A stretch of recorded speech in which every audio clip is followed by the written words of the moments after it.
Hello, everybody, and welcome to the Hapori Podcast. I'm ThatchMac. I'm Rangus, and also I'm recording this time, so that's the reason why you're not deaf at this point. I'm Vanu Vontravia. And I'm Correxa Prime. By the way, guys, how'd you like that cheeky Rangus edit with Otto's introduction? I can't wait to hear what he did to Otto's voice. I'll just wait. So, I'll say this. We have a new member, I guess, officially. Yeah, that's Correxa. Correxa, yeah. Alright, man. Do you want to talk about yourself and, Yeah, I have a channel, Correxa Productions, and I have a bunch of different Bionicle stop-motion video series going. One of them, which is my current series I'm working on, is called Bionicle Resurrection, and it's essentially a darker retelling of the Bionicle G2 storyline, and so far it has 3 different episodes. Another series that I'm working on is called Bionic Shorts, and basically each episode is a little short 30-second to 3-minute video with a bunch of different construction characters, and it's basically just with a room full of characters, so anybody can be in it. But yeah. Mm-hmm. So yeah, and also one thing that one of the coolest parts about your videos, Correxa, and one of the coolest parts about his videos to the audience is he's really good with green screen, and he's really well versed in After Effects. So he's got some really complicated and advanced effects and stuff that he does. But yeah, welcome to the first, your first podcast anyway. He's been around a few weeks though. We had him on the team a couple weeks ago. Yeah. Yeah. I think it's been a little bit over a month now. Wow. I think over a month or under. Over. Okay. Yeah, definitely over a month. Yeah. Carry on. Sorry. I said time flies. So yeah, new member. Well, to the podcast anyway. Something a bit different, I guess, even though it's only episode 4.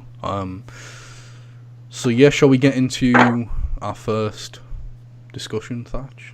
Since first the community discussion. We only have one thing to talk about today. It's kind of a bittersweet thing. Well, I know some people don't know about it because it's one of those things that only happens once a year. But so TTV, the 3 virtues. I'm pretty sure you know who those are. Pretty much everybody knows who they are. Mm-hmm. They pretty much were the head of the Bionicle community for a few years. And now, and every year, I think for 8 years, maybe 10 years, they have this thing called Makuta Fest. And I don't know if it was I don't know if they do it with these guys called Biosector 01, and they're great. They've got the Wikipedia page, Biosector 01. It's one of the most accurate Bionicle Wikipedia pages. It's really good. And they also have a great Facebook page, too, where they do cool contests and stuff. But, so TTV and Biosector 01 team up. I don't know if it was always that way, or if it was just Biosector 01 at one point, or if it was just TTV, and then they met down somewhere down the line, or if they were always together. Point of the matter is, they do it together now.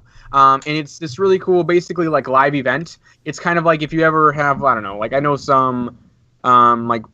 big companies do cool live events and stuff, and basically, they have a lot of great giveaways. And at least because most of the people here, the people from Biosector 1 and from PTV, especially Biosector 1, they know they've gone to Lego headquarters and stuff. They're really close with Lego, so a lot of them have really special exclusive items to give away, including art books, which apparently they're giving away an art book at Makuta Fest this year.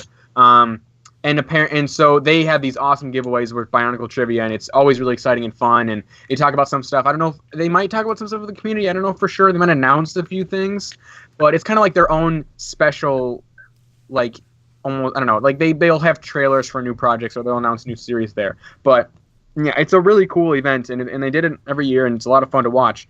But they announced it again this year, right? So everyone, okay, cool, let's look forward to it. But this year is going to be the last year of Makuta Fest. They've announced that they're canceling it after this.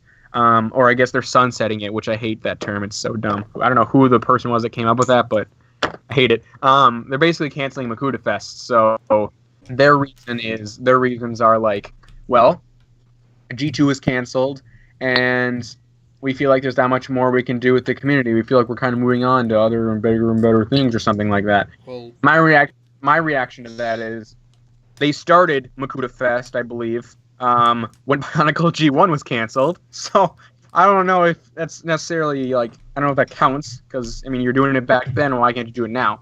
But that's where, like I said, where the controversy is. Some people are like, okay, you've done it for a while, but on it, I think the biggest thing is they're not they're not like Lego where they need to get money. It's like a free thing that they just do, and now they're canceling it, which I know is frustrating a lot of people. Maybe it's because they don't have any more items to give away for the. They just giving away all their stuff. Like a dusty soul necklace. Oh my god. Exactly. Vanu, I bet one of the things they're going to give away are going to be the bag of parts you gave LJ at Brick Fair last year. The red and blue pins. No, he's gonna keep those.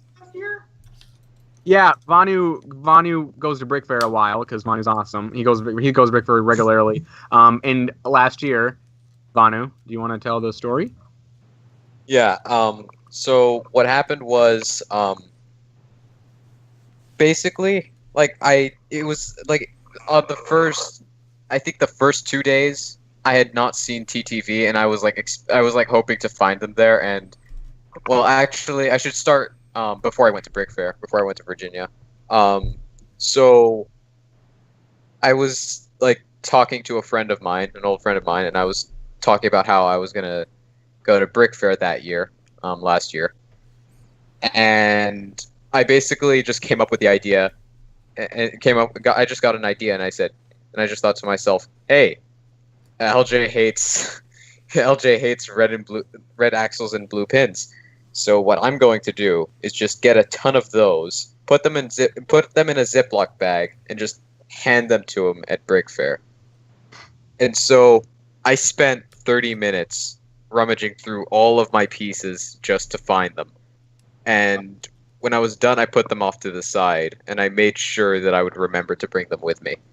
Wow. When I got to Brick Fair, they weren't there for the first 2 days, and I was really disappointed. And I was just like, "Oh no, they're gonna come in the public. They're gonna show up at the public events," and that's when it gets really hard to find people because it's really crowded and all that. But eventually they showed up, and I otherwise wouldn't have found them any sooner. I wouldn't have found them as quickly as I did if it weren't for LJ and his mask. It was just recognizable. I was like, "Oh, they're here," as soon as I saw the mask. But He's the only person crazy enough to wear a mask to Brick Yep. Fair. no, I'm crazy enough to do that. I just don't have the money. Well, I just don't know. Vanu would If go to Brick Fair with a fly mask on. He had like a monster mask or something. No, he'd wear a penguin mask for sure. Yeah.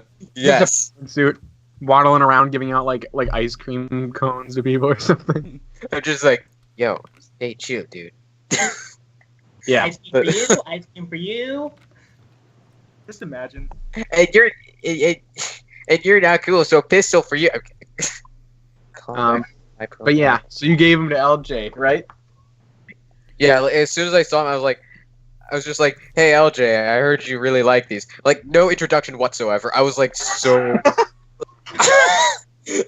I did introduce myself, but it was all really, really, really fast. It was so awfully paced. I was just so excited to do. Vanu being there, you don't need to know me, but take these. That's basically what happened. But I just walked up to him and I'm like, "Hey, LJ, nice to meet you." And he was just like, "Nice to meet you too." And then I said, "Oh yeah, LJ, I heard you really like these." Handed him the the Ziploc bag full of the pieces that he hates. And I actually noticed time slowed down for me. I don't know if it did for them, but it did for me. It took a moment for them to register exactly what just happened. LJ was staring at the pieces for a good minute, and then an instant later, everyone burst out laughing, and LJ face palmed. I think, I don't know, but it was just a reaction of something. It was his reaction was something along those lines. Yeah, it's funny. Yeah, and Mezanek was laughing the hardest, and. And funny enough, he was the one next because I basically gave him the soul. Like I gave him a Solek mask immediately after. I'm like, oh yeah, this is for you. Yeah. But that's Vanu right here is the guy who, because I think they talk about it on the podcast. Vanu's the guy who gave LJ all those parts. So I'm gonna freaking. Oh my gosh, I should come to Brick Fair. When I go to Brick Fair this year, I should be with you. I should be like, hey, yeah. It's so my buddy gave you parts. He told me you really like these, and just like a big barrel of Redactyls and bullshit. You need to do that. But like anyway, that completely went off topic. Well, Where were I mean, we? We're talking Makuta about Fest. Makuta Fest. Yeah. But basically, this is the last one. I'm gonna be there, obviously, because I want to get that art book, man. I mean, come on. If I got the art book, I would review it on the Hapori channel. Yeah. It's kind of like a responsibility, I guess. But yeah, so they're gonna get. I don't know what else they're gonna give away, but they're probably gonna give away Bionicle shirts and stuff. I was gonna. Next is mock showcases. So, Yeah. who's showing the mocks? I'll go get Pick between yourselves who's gonna go first. Whoever wants to, I guess. I just got my ugly Gadunka. I mean, maybe we should do mine first because it's gonna be really quick. It won't be very long. Sure. Yeah, I have a and mock can take and, pictures anyway. But yeah, Thatch, you can go first. Okay, Yeah. let me just quickly take a photo of him here. Need It's to pretty pick hideous. Thatch, come on. Sorry, dude. Just chill out, my dude. Okay. So basically, what the inspiration for this was I just got home last night from seeing Spider-Man: Homecoming. It was like 2:00 in the morning, and I was really tired and had no idea what I was doing. And that's pretty much what this was. I just wanted to build something. Do you wanna make So there's your one- picture, like, Excuses. the correct way. Yeah, I can't. But I'm gonna take one like this. He looks really weird. Yeah, he does look weird, doesn't he? He's pretty ugly. 'Cause What I in was- the I was world? tired, deprived. Yeah, that's this is basically what I like to call Frog Gadunka. Gadunka.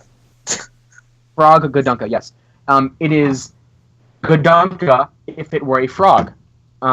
So it's got big old nasty frog legs, which if you look at the hips are actually the legs from what's the creature that Lycan was on? Kikanalo. They're the hips of Kikanalo because I was too lazy to do something else. And they were there. And then the head is pretty much Gadunka's head. It's slightly modified. But yeah, I wanted to make a little frog thing, and I did, and it looks horrible. But I thought it would be. It looks legitimately terrifying, but It looks like That's something you would see in a dark alley, and then you would back. It looks Yeah. like something out of the 2007. To be honest, it looks like something out of the pit. So exactly what inspired you to build this in particular, Thatch? So I wanted to build a monster with Gadunka's head, and then I got too lazy and was like, okay, I'll just make it a frog and I'll put legs on it and stuff. And then that's what happened. Legs. This is what happens when you let creativity flow too freely. I don't know what's his story. So, very elaborate backstory. He is the son of Zeus, and then he got transformed into a frog, and then he was eaten by Gadunka, and then he was spit out by Gadunka, and then he got morphed into Gadunka, and that's who he is. kind of hard to follow the story. I just made that up. Like, I have no idea. I just made that up. It's a Rahi. It's a Rahi, I guess. I don't know. 10 out of 10. Thank you. Right, so Yeah. who's next? Although I will say, like, Alright, it's like, alright, design-wise, I don't know what to think of it. It looks like a bullfrog or something. I don't know. No, Yeah. normally It looks like a toad as soon as you morphed stop with like talking a about chaos shark or something. Yeah. as soon as you stop talking about the backstory, it's generally like any thoughts, and no one said anything. So I was like, okay, who's next then? It's I just made that up. I just literally just started talking. I have no. It's a frog Gadunka. There we go. Yeah, it doesn't look bad for a brain fart. look bad for like It's- a table scrap, which is what mocks like these are usually called. Mocks that just Yeah. are often, created just for the fun of building. Yeah, it was a lot of fun to create something weird and cool, I guess.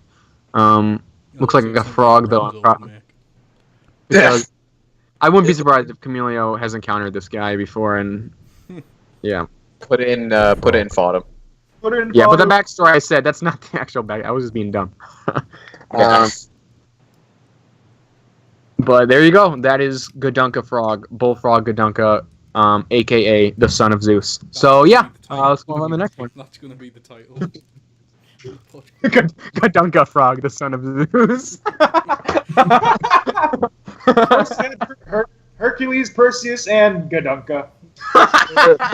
We're just gonna title the episode "The Son of Zeus."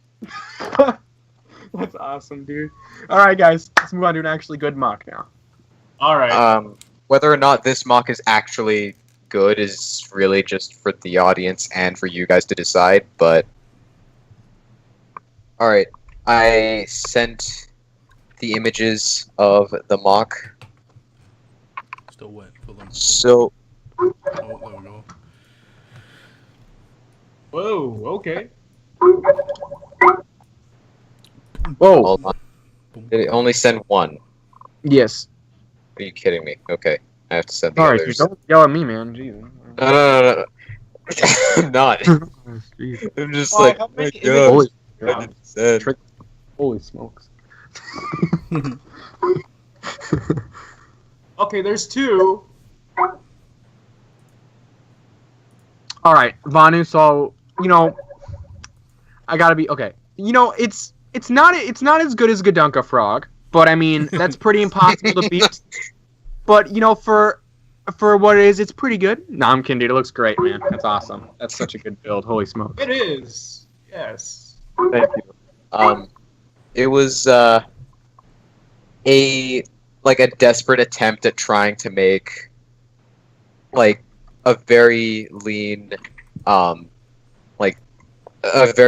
looking Toa of Iron, because like story wise or just like her general bio, she doesn't have like how most Toa of Iron are just like generally tough and whatnot. Yeah. She isn't really like that tough. She's very much unlike most your typical Toa of Iron, but her elemental control over Iron is pretty much equal to any other Toa of Iron. So as far as like story, I'm going through I'm kind of just doing like a massive overhaul of my story, so I can't really give too much. I can't really give too much away on what. Can. I'm just saying for Angus. For Yeah, what you I'm bloody trying- cunt. for what I'm trying to do, I can't give too much away because that's like very, very, very that's like the climax of the story. So I've already got that Don't done. worry, you can for the tell us most and then I'll part. bleep it out and And edit. The whole thing's just gonna be like, oh No, yeah, and then not. that's all. No, I'm not going to do that. Like this, it doesn't really have much to do with this character, but I'm just saying like if I know that if I'm going to talk about one character, it's going to lead up to like the climax of the story that I've come up with so far. But generally, she like for the bio that I already created for her before overhauling my story, she is a young Toa of Iron who was saved by another Toa of Iron in her youth, and that Toa of Iron had sacrificed his elemental power before he was killed by Dark Hunters. And the Dark Hunters hadn't found the Toa Stone or whatever artifact it was that the Toa of Iron left behind. Metalia here found it, and she became a Toa of Iron and joined the Order of Matanui. Wait, her name's Metalia? Yes, I know. I know it's terrible. like- Yes, metal. Yes, I know. Like you mean I know. like Bad metal, like metal as in like shiny things. well, so like. Yes, What? I know it's a bad name. Leave me alone. Sounds like is she really interested in the band Metallica? No, I'm kidding. No. That's terrible. That's the worst joke ever. That joke is so stupid. That's such a joke where you go, oh, it's like a dad joke. All I need to say is that someone actually mispronounced her name and actually called her Metallic. That happened once. One letter difference makes all. Yeah. Yeah, but let's talk about this. Let's talk about Metallica here. So, she looks really good actually. The build is really great. You did a really good job making a slim build. I really like the way you used the cloth element. It looks really cool. Where did you get that? Did you rip that off some khakis or something like that? No, I basically bought fabric from Walmart, and I basically just cut it up until I thought it looked right, and then just put it on. Wait, okay. So it looks pretty cool though, dude. That looks great. Yeah, but I don't want to make this too long, but she does have a vehicle. Oh boy. So. Well, the sword looks really cool too, by the way. I wanted to say that. Mm-hmm. Oh yeah, thank you. I wanted it to be a really ornate-looking design, I guess. It's very ornate. Thank you. Interesting. Do you prefer not to use the hand pieces on your Mocs? I'm just I prefer not to because there are more connection points and you can do a lot with that. Okay. It's just connection points. Okay, I thought you were gonna. Okay, all right. First of all, it's connection points, and second of all, they kind of look a little awkward to me. The thumb's weird. I will admit that. But then again, it's that or salad fingers. So. Oh no. Yeah, I personally don't really like it all that much, but that doesn't really bother me. The bike looks so cool, dude. Yeah. This bike. It's supposed to be this was I had a really cool backstory for this bike. So is it the son of Zeus? Is it the son of Zeus? Because I don't know. No. No, what it actually is, Thatch. It's a vehicle that Natalia actually created using her powers as a last-minute getaway vehicle. She's about to be she was fighting I don't know how, but she basically what happens, she's fighting off a Makuta, and she manages to I guess keep him down for a few minutes, bringing, I don't know, whatever was the ceiling down on him, but no.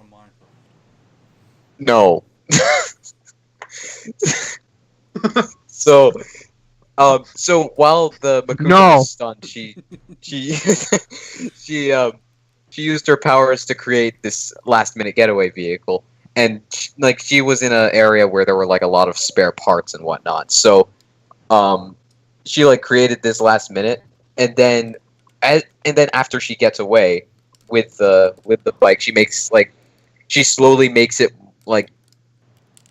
gives it more improvements, and in my story, firearms are illegal, so don't question the guns that I put on the side. I just thought they looked cool. I thought it would just be a neat addition, but no. What was that, Rangus? I will question them. Said they're No. illegal. Why she got them? I'll just say, I don't know, later on in the story, they're just Because desperate she's times. a rebel, that's why. The bike, though, come on. That build is incredible, dude. That looks so good. Oh my goodness. It's completely hollow on the bottom, but I'm not going to show you. I'm not going to show I don't. you. It doesn't matter, dude. The way it's designed, the angles just look incredible, dude. It's so cool. Thank you. I wanted it to look as something made out of absolute junk, or for the most part junk. That was my goal. I didn't really care how it looked because I expected it to, because I wanted it to look, like it didn't need to look perfect because I knew that I wanted it to be like a vehicle that Metalia would just make last minute in a last ditch effort to escape someone or something. But yeah, I think I got the look down pretty nicely. But this is like this version, however, is like when it's halfway completely upgraded or nearly fully upgraded. The older version looks a lot worse than this, I'll just say. Well, I don't know. I think it looks great. Thank you. Krexa, did you have a mock? Yeah. Yeah. Did you already post in chat? No, I haven't yet. Oh, okay. Well, Do you want to go over like the particular things that you like about the mocks that have been shown thus far? Oh, Vanu's? The Gadunka frog. There's nothing to like. Well, I think the Gadunka frog thing looks really terrifying, and I don't know. I like the little front legs. The claws are kind of neat, but they are in fact adorable. I mean, it's kind of unoriginal, but it's scary. So I don't know. Yeah, well, I mean, it was 4:00 in the morning, so I just freaking Yeah. took whatever parts were around and just started throwing them together. Anything goes. I mean, come on, dude, Vanu's is incredible. Like, that's a real mock. Oh, wow. Yeah, I'm loving the design of Vanu's mock here. This is really neat. I love the custom weapon and the color scheme for this Toa. It's really good. Thank you, Krexa. My biggest problem with the color scheme is that I can't like everything is like in the I guess like midsection part of the mock because like the upper legs are orange and the lower arms are orange, so it's like the orange is like too close together. I wanted to spread it out as much as I could, but I just couldn't. Like if I could find orange marker and use it, then I would be really, really happy because like some of these armor pieces need to be painted. Yeah, I mean, you could get some like recolored Technic pieces and stuff, but painting some of the other pieces might be a good idea if you just want the orange more spread out, like you were saying. Yeah, I mean, definitely. I think what would help a lot would be if I had Rotor. If I still had Rotor, I would have his orange Mata feet. Oh yeah. Those are really nice. Yeah, I'd be able to use those, and that would balance out the color scheme a bit more, but I'd still need a bit more orange on the top. But I could easily just have, I don't know, like, when we go to Brick Fair, like, when I get to Brick Fair, I think I'll just have Modalt paint the 2015 armor add-on pieces orange, like, just the regular orange, just for the sake of balancing out the color scheme, because as it stands now, I really it just bothers me. I also like how you used it looks like Knight's Kingdom armor on the lower legs. Ooh. Yeah, that's Knight's Kingdom. See, I really don't know. There were so many Knight's Kingdom like seasons. I don't know. There was like one, and then there was like the second one was when like the story took shape. I think the first one was where it was just like a your old fashioned Knight's Kingdom theme. Yeah, I think they're from Knight's Kingdom 2 from like 2004 to 2006. Yeah. And then like the second was just the second one was like the minifigure series of Knight's Kingdom. Like that was when the story took shape. Mm-hmm. And then I think maybe a little bit after that they made it I don't want to call it construction, but they made it a action figure series. Mm-hmm. They And had then those on the back, right? Huh? They had those gears on the back that like twisted their arms, right? That's called the Toa Yeah. Mata, Otto. Come on, dude. No, it wasn't like it wasn't. They weren't necessarily gears, but they were like I guess you can't really call it a lever, nor can you call it. Pull the lever. It reminds me of the middle mouse button. You know, the design. Yeah. Oh yeah. So that's totally what it looks like. Yeah, like an old 2007 middle mouse design. Yeah, that's what it looked like. So So, where's your photos of your mock, Crux? I'm excited. Oh, I have them. Just a second. oh my gosh. 2, 3, 4. Matanui, this is getting old. Yep. Oh wow. I generally thought the silver things on the upper chest were his head, and his neck was hanging down. What are you talking about, Rangus? I'm confused as to what he's talking about too. Well, I think that's a female too, Rangus. that's what I'm on about. Yeah, But at So first you said- glance, all I could see was the silver on the chest, and I thought that was the. Okay, well, just because you make weird mocks, Rangus, doesn't mean everyone else's mocks are weird. Okay, I'm You sorry. do. Gadunka Frog kind of screwed you up, but it doesn't mean you need to. I really like this mock so far. The color scheme is definitely very consistent, and it has hardly any black, which that on its own is a feat. Mhm. That's a feat to behold because black was is it was a nightmare everywhere. trying to get all the white pins and stuff. Oh, Those Crux, are expensive. Oh, this image is so high quality that it's all weird on my computer. Holy smokes! So, do you have any backstory on this mock, Krexa?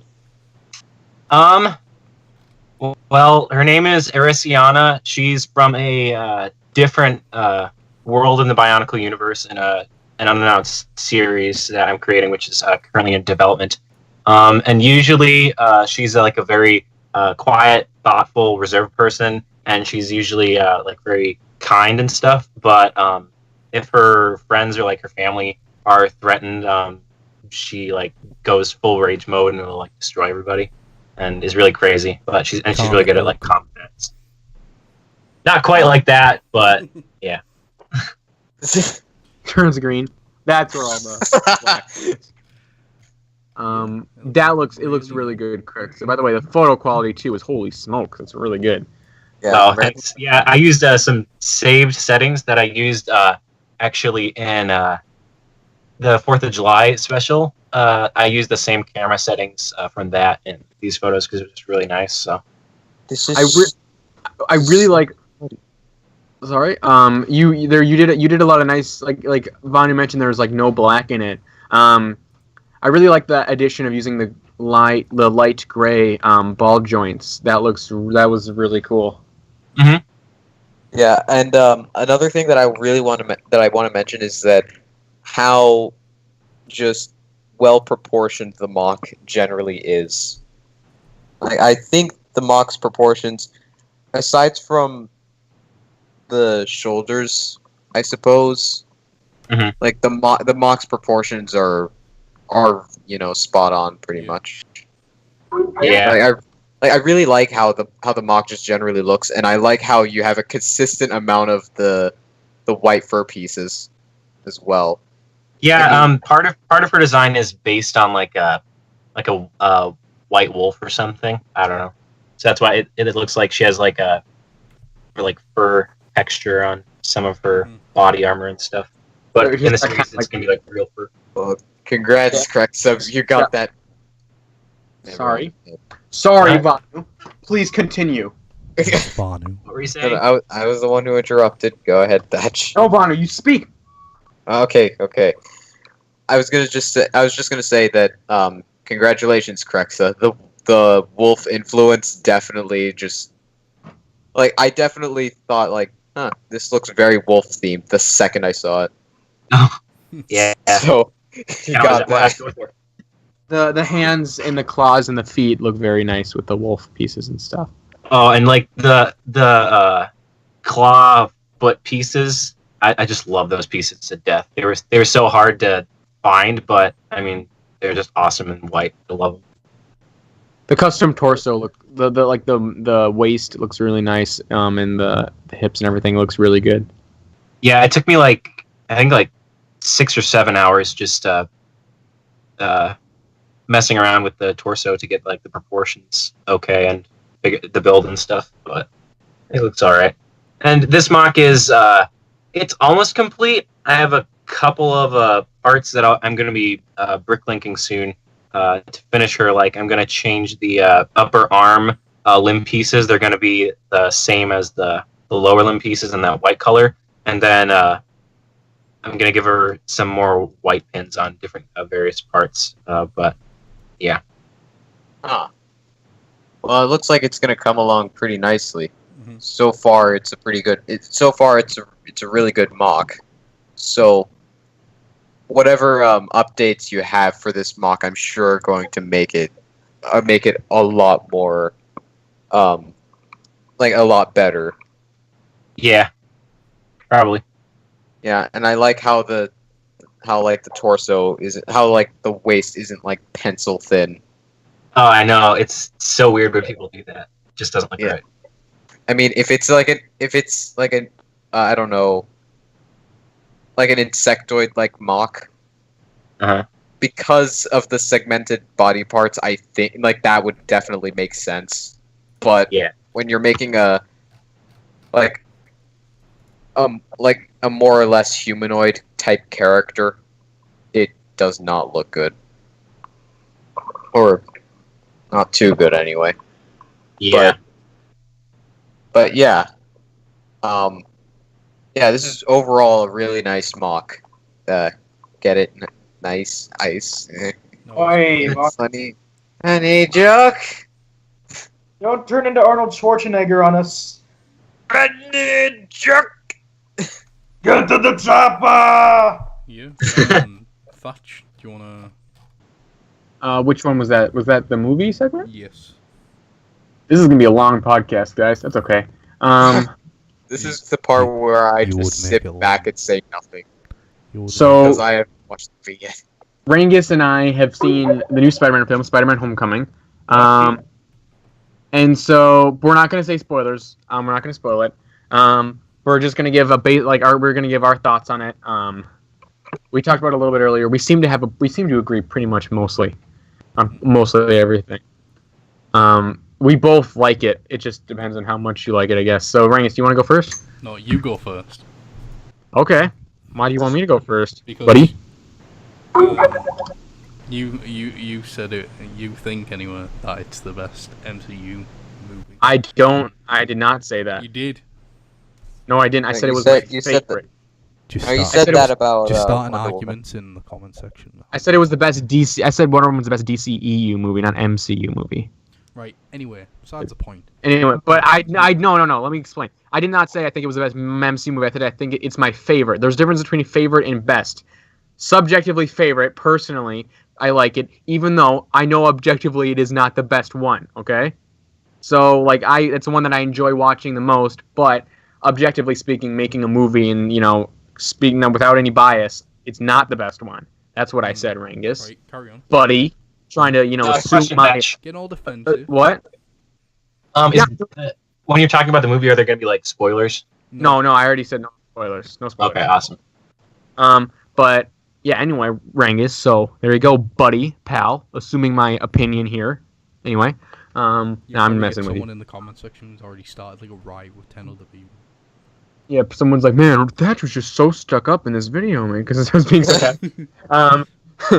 But anyway, so I really, really liked it. I talked about so much now, I don't know where to start. So I think it's easily the best Spider-Man movie so far. It's in the way that it gets the feeling of the comic books, the spirit of the comic books nailed. It's basically like the spirit of the comic books is right on screen. It may not like the supporting cast, it may not look exactly like the comic books, but the feel and the core of Spider-Man is right there in this movie. It's great to see. It's finally like the Peter Parker character here is just ripped out of the comic books, straight out of the comics. It's incredible.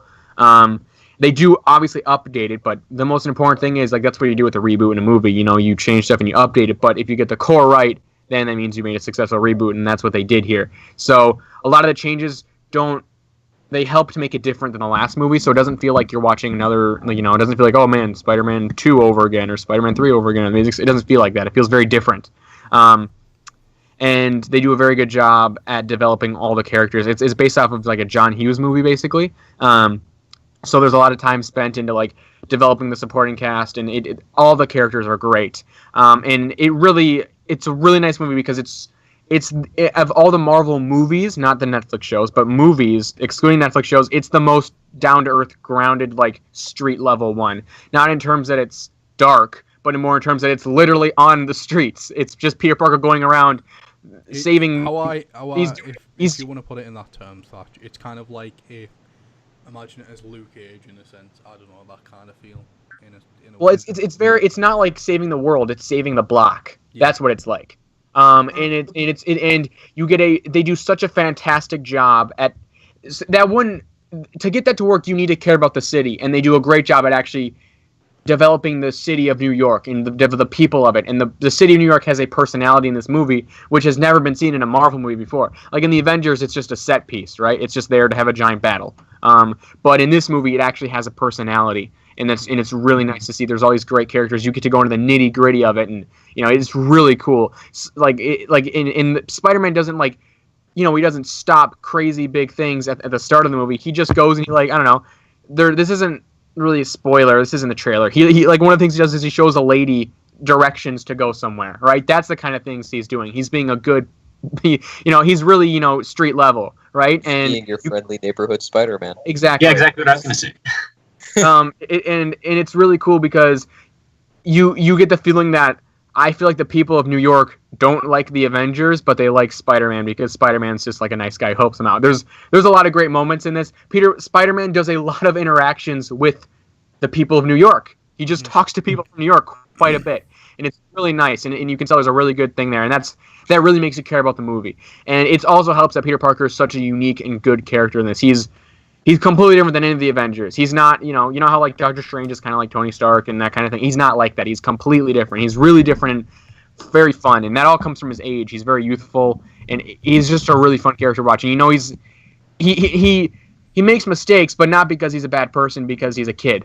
So he'll do something wrong just because he's a kid and he's not exactly responsible yet, or he doesn't know how to do things. He doesn't know the way things work and everything, and it's really fun to watch him because he just tries throughout the whole movie. Like, there's never a moment like in the Avengers, how all the Avengers are just sitting down and they're all like, there's a scene where they're all pitting and they all pretty much give up, right? There's never a scene like that in Homecoming. Spider-Man's always trying to do the right thing, and it's really, really inspiring to watch.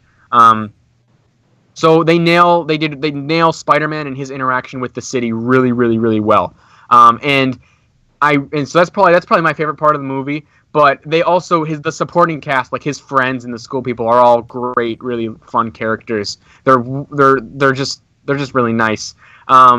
And the Vulture as a villain he's one of the best MCU villains. I'm sure everyone's heard that before, but he's the best one. He's probably my favorite one since the Vulture is I think one of my favorite things about the movie as a whole. Like, I enjoy it. He's great. He's the perfect villain for Spider-Man in this movie. He fits. They accent each other perfectly. They're both are very street level and very United on Earth, and they both have realistic. They're both relatable. And the Vulture just feels like he feels like a guy. He talks. He's got nuance to him, and a lot of that comes from Michael Keaton. But the writing though is also really good for him, and he's also really scary and really powerful. You can tell. I remember there's a scene where Peter Parker, you're thinking. I remember thinking when there's a scene where he's gonna go try and take on the Vulture, and I'm like, dude, you're gonna get your butt whooped. This is a bad idea. Like, you actually fear Spider-Man fighting the Vulture because he's on a little bit of a higher level than him at the start of the movie. And he's a really good villain. They do a great job at updating him for the movie.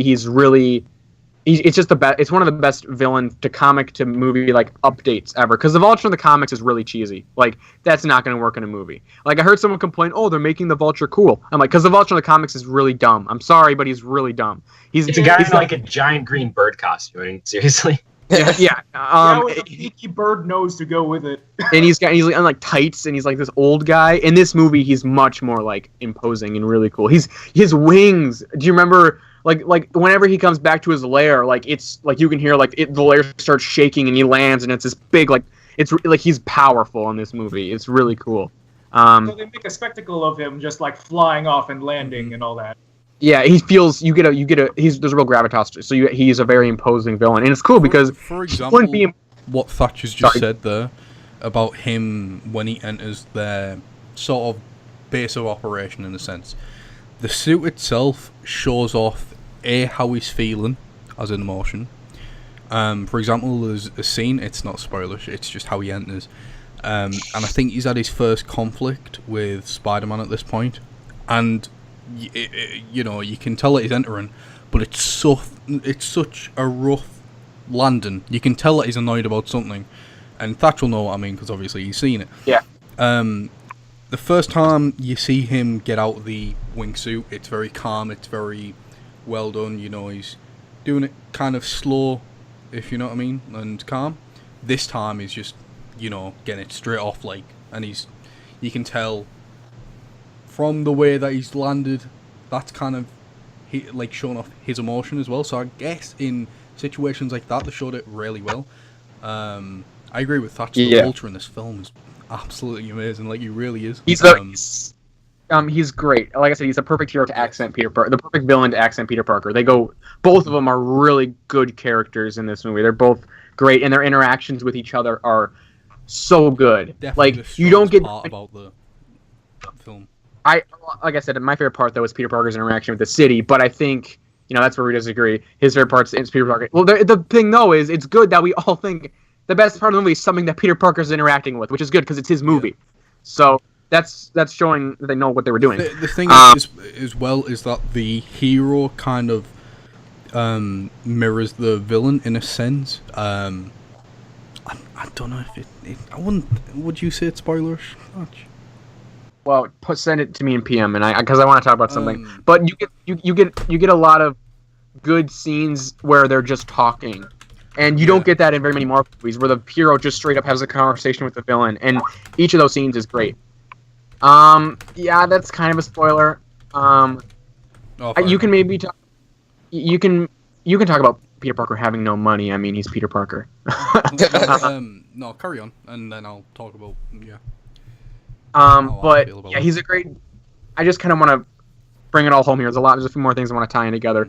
The Shocker is in the movie a little bit, but he's not like a what? Oh, I just said Zap. Oh, Zap. I said crap. I was like, it's not a spoiler, dude. It's in the trailers. But it's more of henchmen. He's not like. It's not a overcrowding villain problem, because it's not having multiple villains in one movie that's the problem. It's having them all be on the same level, trying to make them all the main bad guy, trying to give them all like this huge amount of development. That's where all the older movies came into a problem. But this movie, Shocker's just a henchman, so he doesn't have a whole lot of development, but he's not supposed to. He's just an accent to the Vulture. And it's pretty cool. It's a much more realistic version. And there's the movie. So, like I said, the music too. I want to talk about this because I haven't talked about this yet. The music is actually really good in the movie. Like, there's this one scene where Spider-Man's got to save these people, and it's like ramping up, and it's actually really suspenseful and cool and fun. The music is actually really surprisingly good. The composer for Homecoming also did Rogue One as well. Yeah. So you kind of get a feeling he's good at building suspense. But like I said, Peter Parker, we talk a lot about Spider-Man, but Peter Parker's movie is really great. Like, his interaction, Iron Man isn't in the movie too much at all. Everyone was worried he was going to take over the movie. He doesn't. Not even close. He's in, 2 scenes or something like that. Tony Stark is, but Iron Man is in, 2 scenes. And Tony Stark is in it less than Happy Hogan is. So, I mean, he's still, he's not in... Yeah. So, Tony Stark does not take over the movie. But the movie, so it's just such a good, I'm so surprised the where the movie really succeeds, and the reason why people like it, I think, is because it managed to walk the tightrope of bringing us the most accurate to the feeling of the comics that's ever been in a movie before, while also updating it in the MCU perfectly. So it goes classic while also updating it, and it balances that really well. And it's so well integrated into the MCU that it actually does better world building of the MCU than the actual MCU movies do. Like, there's so many great references, and it's the first movie where, like, you actually feel like it's in the MCU. Because other movies, they just feel like, oh, there's, like, a reference. But it's like, it could also just take place in a completely different, like, world. It just cut out the line in Ant-Man where he mentions the Avengers, and boom, you know, it doesn't need to be in the MCU, or Doctor Strange, you know, where they mention the Avengers. Just cut out that line. It doesn't need to be in the MCU. For this movie to actually fundamentally work, it has to be in the MCU. There's major plot points for that. It's built, the storyline is built through the MCU, and it's so well done. And it's not like shoehorned in. It's not like, oh, look, it's a reference. It's not like that. It's really well done the way it's built up. You know what I mean when you see the movie, but it really connects the MC, like it does feel like this really weird, like it brings all the old movies together a little bit without actually, you know, like it's not like all the Avengers are in it. It just, the world there is just, it's really cool the way they do it. It's hard to explain, but when you see the movie, you'll know what I mean. Mm-hmm. It's really, it just, they do such a good job with that. Like I was talking to Rangus, there's not really any major like flaws with it. Like normally it's like a really annoying thing, like a Marvel movie, there's like that one thing. In this, there really isn't that. Some people are saying that scenes drag on for too long, but then again, you're just giving more time to develop the characters and the dialogue and the story. So is that really like a bad thing? Not really. And so it's like, you know, it's just more development to the story, right? So it's just a really well crafted film. The way it's put together is very smart. It's very like clean, I guess I could say. It's really good. Like I said, I'm not going to say it's the best Marvel movie objectively, right? But I think it's a really good one. I think it's one of the better ones, probably in the top 5 somewhere. It's really good. But yeah, so I guess my review, I'd probably give it 9.9 out of 10. Anywhere from a 9.9 to a 10 is probably what I would give it. But yeah, you want to go, Rangus? Yeah. I'd pretty much agree with everything Thatcher said about the character and the world building and everything that it does for the MCU in general, because it does add quite a lot of things about certain characters, like how did they obtain this certain weapon. Well, it's kind of explained in this, you know, for past villains. These things I have problems with, and so on. So I guess you can kind of see you kind of being a bit like, not like how Thatch would describe it, but these things I have problems with. And obviously I'm not going to go into spoilers or anything like that.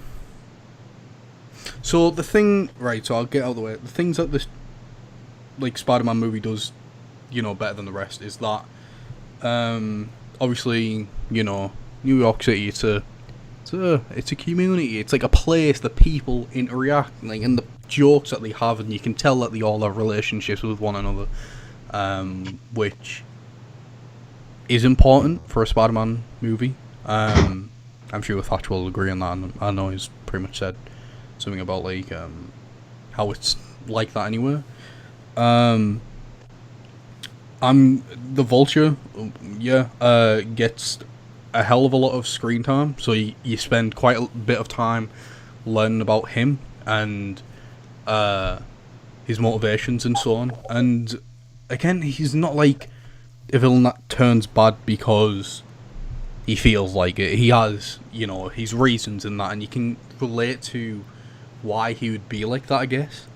So I really enjoy that. I really... in some areas of the movie, I think I enjoyed spending it with the Vulture than I did with certain parts. I think that's mainly because I think he's a great villain. I think one of the main issues that people had was Tony Stark or Iron Man being in it far too much, which isn't the case, which is a good thing. Which I'm quite glad about. I had that worry, and I was like, oh god, here we go again. Iron Man 4. So you get, you know, Tony Stark in there. You even get Captain America. That's in the trailer. It's nothing spoilerish. And his... It's not in the way you think, though. It's not like, it's... oh, Captain shows up and gives Spider-Man a high five. The way he's implemented into this movie is great. It builds on the theme of that it takes place in the Marvel Cinematic Universe. Like, the world is in the MCU, so it's more of a side effect of people living in the MCU with these superheroes. So, yeah. And in one of Peter's classes, they're talking about the Accords. They're discussing why they were put into place. So again, it's connecting everything even more. The action was great. It wasn't overdone. It wasn't too out there. It was a good mix of action-packed, but it also knew its limit, I guess. Which is a good thing. I really like that. There wasn't a lot of it, I guess. I don't know if you wanna. Do you think there was that, or? I think there was the exact amount of action that they needed for the movie. I don't think the type of dependence on it. It was there when it was needed. It was there when it was needed. It's a John Hughes movie, so it's more about the characters than about the action. It's not like an Avengers. It's mainly about the action. It's more about that Michael Bay movie. Yeah, it's not a Michael Bay movie, but when the action shows up, it's really good. Yeah. It's not like choreography. It's not like fist fights. It's actually the way Spider-Man would fight, and it's really clever the way they use the webs. And that's the reason why Spider-Man, like, people say Spider-Man's got such a good rogues gallery, is because his villains have such specific gimmicks that they bounce off of his powers so well. So seeing Spider-Man's powers against the Vulture and how they contrast and clash is really cool. But yeah, I'll let Rengus continue. Let me think more. A complaint that I have, and I said this to Thatch, is the suit that Tony gives him. This is also in the trailer. I think it's just Sony being terrible at marketing things. Man, they've kind of did a great job with, as I was saying, like the posters and the billboards that they've done for this. But I think they can go a bit overboard with the trailers. And by the way, the trailers don't really show that much, so there's nothing to worry about really. The suit I have problems with. Yeah. Okay. So a lot of people are talking about how they're worried the trailer spoils the whole movie. There's a lot of stuff about that. Yeah. That's not the case. That's basically what Rengus is saying. It looks like it spoils the whole movie, but it doesn't. Yeah. Because Sony's known for doing that, I guess. To kind of get people into the, cinema to watch it and stuff. So if you're kind of worried about that, don't be. It starts off in a really interesting way, which I really liked. It's different, I guess. Yeah, going back to the suit and my problems with it is that in the trailer it explains that he has like 500 web shooters, or possibility of web shooters. The suit is really high tech, and this is also shown in the trailer. I get that. I get the fact that Tony's made it for him and he's giving him an upgrade, but I wish he kind of held a bit of it back until, say, for example, I don't know, something else. Or for Infinity War, I guess. I kind of think that's where it would be really relevant. Two things that I said, this is what I mentioned to Thatch. Now, these two things always bothered me about the Spider-Man movies. What happens about his webs after he's sprung them and left them? Well, it gets explained in here.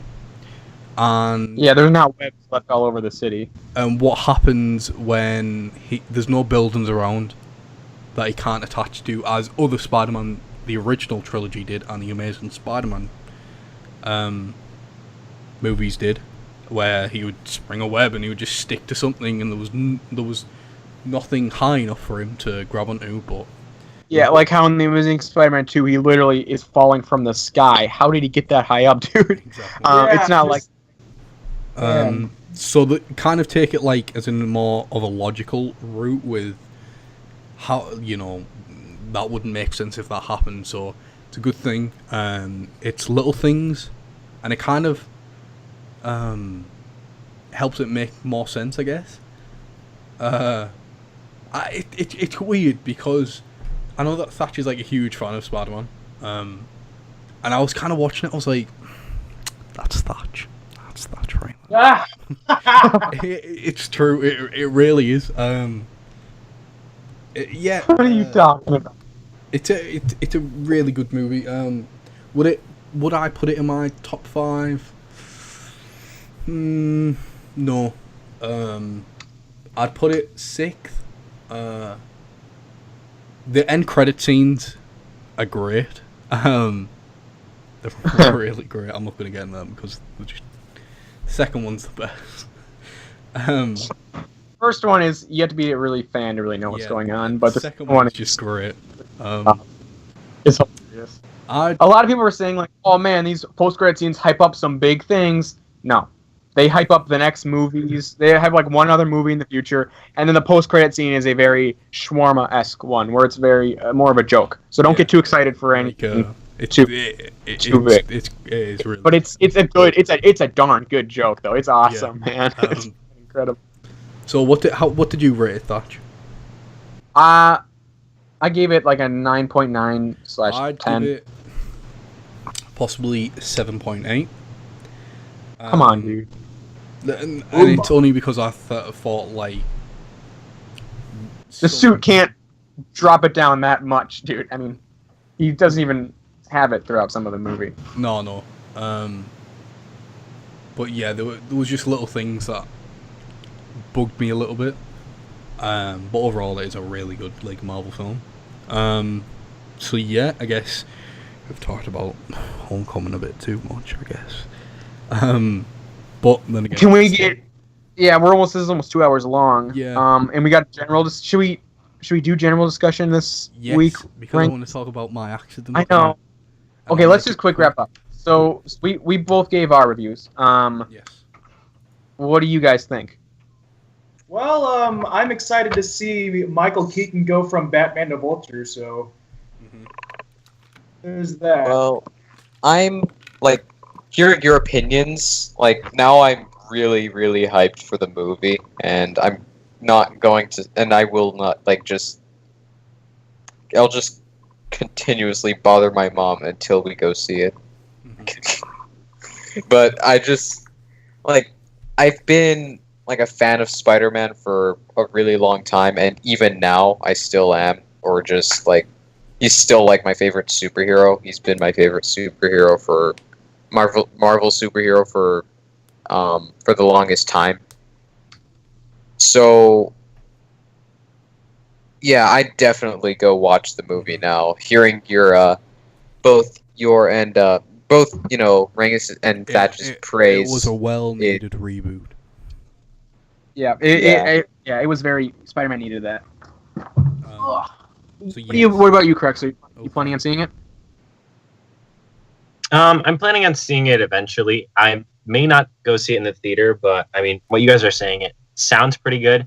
I don't know. So they made some changes to it, and so it's not bad. It's just a lot for me to handle because I like the other movies a lot. But it seems like some of the changes you mentioned have been good. So I don't know. I guess I'll have more of an opinion when I actually see it. Yeah. All right. Then general discussion. Great. This is gonna be a 2-hour long podcast. You're not the one who's editing. Good luck editing it, right? I'm editing. I'm gonna shorten it down, and you'll see how mad this edit's gonna get. I will edit a lot of this, believe me. Oh my god. So general talk. Thatch, I don't think you had a story. You were trying to think like half an hour, and you're like, I found a turtle. I don't have a story.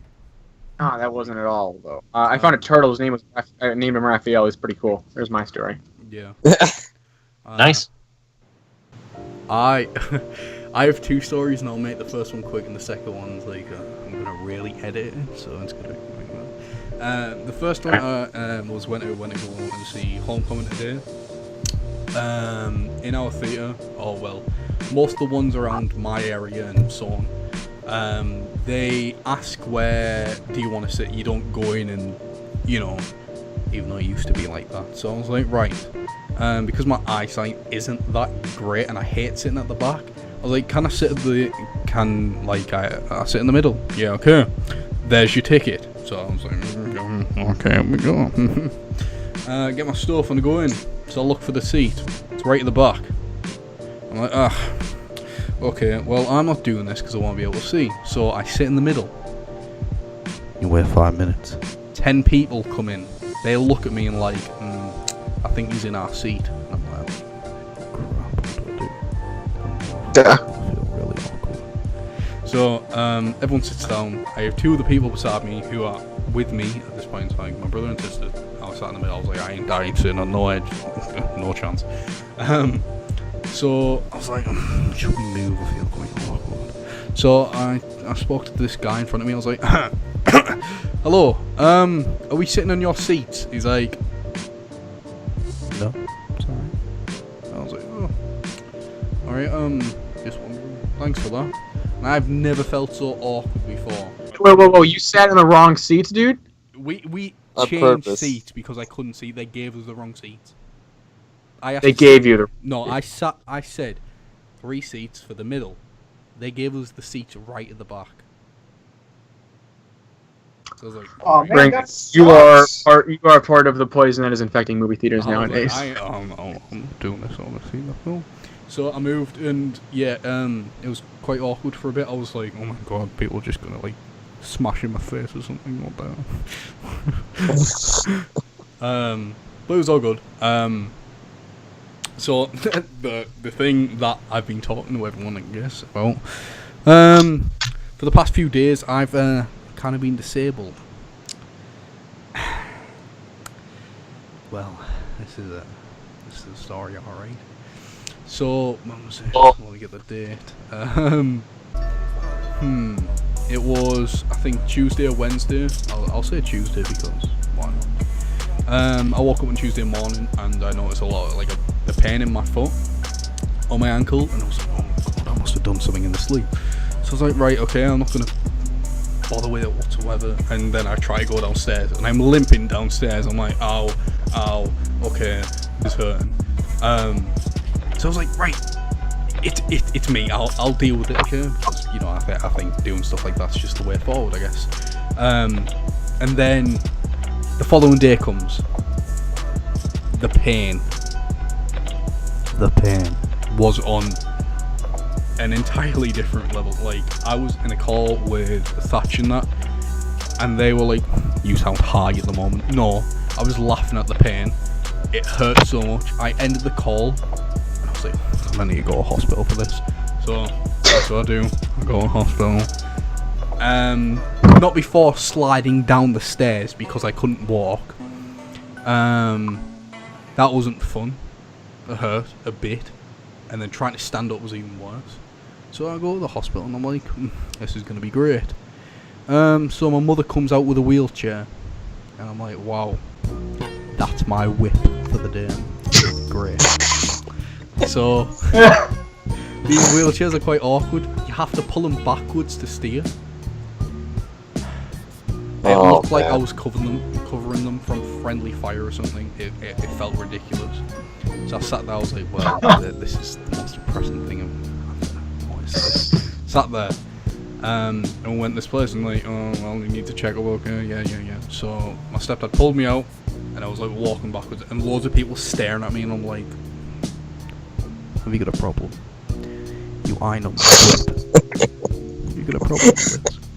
So, I went to this other place and I got checked out, and the nurse in there was like, yeah, he might have an infection or something in his foot, or the muscles or something might be damaged. So I was like, great.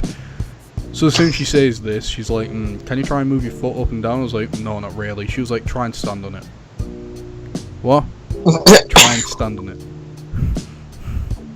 I'm sorry, I didn't hear you correctly. Let's try and stand on it. I couldn't. I was like, oh my god, no.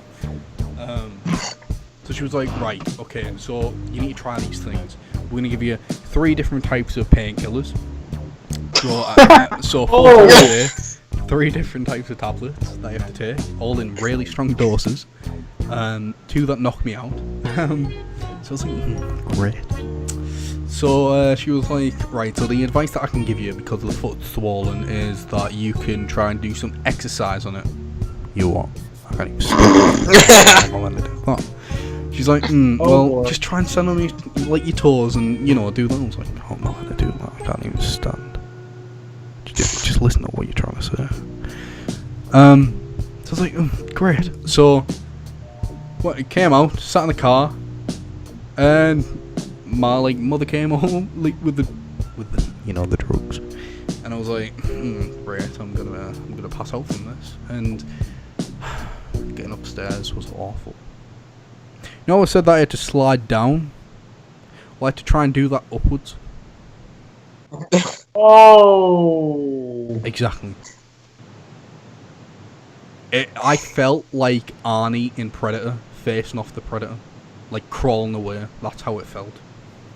Come on, come at me now! Yeah, that's how it felt. I was like, I can't do this, So, and this is the thing, she was like, oh, well, you need to go home and rest. I was like, okay, yeah, don't rest too much. Why?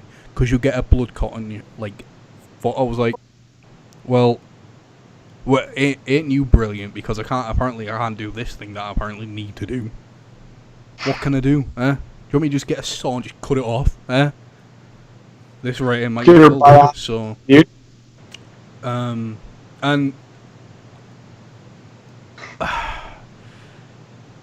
my granddad made me, a walking stick. Because we didn't have anything, no crutches or anything that I could walk in.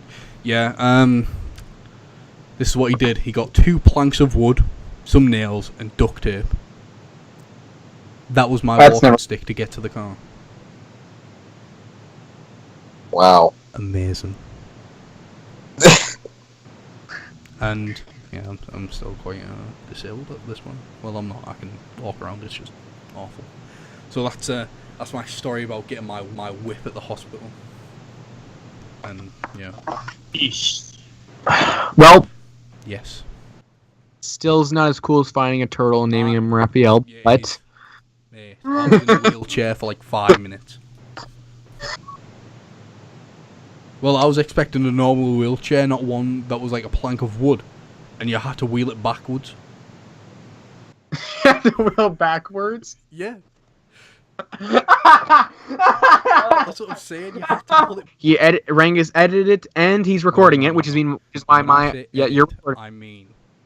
Yeah, I know you're gonna do some stupid stuff, but also he's recording it. So thanks for doing that, Rangus. I appreciate that because it means my voice does not sound like. Hello, everybody. It doesn't sound like that. So. Yeah. Anyway, but thank you for watching. I'll see you next time, and goodbye.